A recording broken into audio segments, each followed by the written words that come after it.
were talking a moment ago about LegalZoom.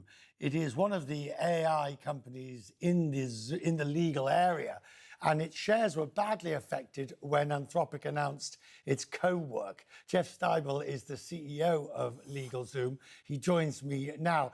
You know, I was impressed that you came out the gate, and you know, when everybody's saying talk of your death is upon us, you're turning around and saying talk of our death is greatly exaggerated. This co-work from Anthropic or things similar are supposed to put you out of business. Why aren't you crying? Yeah, thank you for having me on and the introduction, I think. But I would actually say it's not about our death, it's about our rebirth. I mean, in effect, what's happening in AI is it's making legal work easier to start. What we're doing is helping people to finish. And we do that with our trusted experts, our execution, and ongoing compliance. So we've been excited about this revolution. And this is frankly the reason that I joined the company 2 years ago. But does this sort of development by Anthropic, where essentially the software writes the software and it becomes so user-friendly that you don't need code, you can just point to the folder on your desktop and tell it what you want it to do. Forgive me, you know, but that's a very layman's description, but I don't fully understand the ins and outs of it. But how do you take advantage of that benefit? So I actually think it's a great description. It's spot on. It's a platform shift, and we've seen these shifts many times before. We saw this with the internet, we saw it with mobile, with cloud. We're now seeing it with AI, and it is always massively disruptive, but it's not often deadly. Software isn't dead. What you're seeing happen is automation is becoming easier, quicker, and more efficient. So for us and the other companies who jumped on this early, the idea is to automate what can be automated, leverage AI, and then win the rest. And for us, win the rest with experts and with service. It's called human in the loop, which is an AI term that's been around forever. AI can't do everything, lucky for us as humans. And we're there to solve those problems for our customers when and where they need it. AI is there to educate them and alert them to things that can be done to make their businesses and personal lives better and easier. We will help them complete that loop.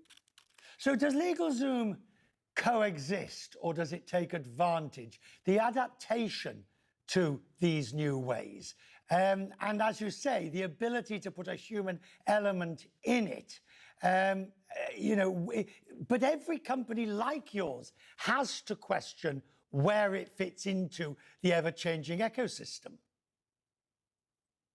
They better question it, and I hope they questioned it 2 or 3 years ago and started implementing a strategy that wasn't antiquated. Software isn't going to be dead, but it does need to be replaced with a new strategy. And you know, for us, I think we thrive in the new world of AI, and we're already seeing that. You know, I'm running a public company. We keep our heads down. We keep hitting our numbers every quarter, and we thrive by adapting. That's what you do. And here, in this case, the adaptation is an opportunity, not a challenge. And we're taking advantage of that opportunity. When you look at the market overall, and I realize you're not a market analyst or you're not a stock picker, but you are very well qualified for this question, which is the market is frothy. And investors are somehow worried that the AI benefits are not coming at the speed at which the investments are going in. 200 billion yesterday from Amazon, 200 billion from Alphabet. Do you think that how long before we will see tangible, real, wide-scale productivity benefits from AI in that sense? The sort of thing that the market is pricing in. Yeah, it's interesting. The market is very much a tale of two cities. You have this one area revolving around AI that is really, really frothy. And then you've got almost mass panic everywhere else because people are wondering whether AI is going to displace or reinforce what these other companies are doing. On the AI side, I think it is very much a platform shift. And with platform shifts, you have to overinvest, you have to take bets. You know that some of those bets are going to be wrong, but ultimately the ecosystem as a whole will be stronger as a result.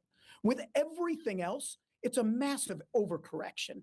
And what you're trying to do is you're trying to figure out which of the teams on and running these companies have steady hands and understand what is happening at a fundamental level and are going to be able to adapt and shift. And that's hard to unpack in the short run. So it doesn't surprise me that we're overcorrecting in that respect. But it will eventually come back. Pendulum swing, as you've seen many times. Absolutely. You know, those of us of a certain age have seen the dot-com boom and bust, seen the this, that, and the other. Been there, done it, bought the t-shirt. It's how we know we're old. Yeah, absolutely. Old is another word for it. Thank you, sir. Thank you, Jeff. I'm grateful.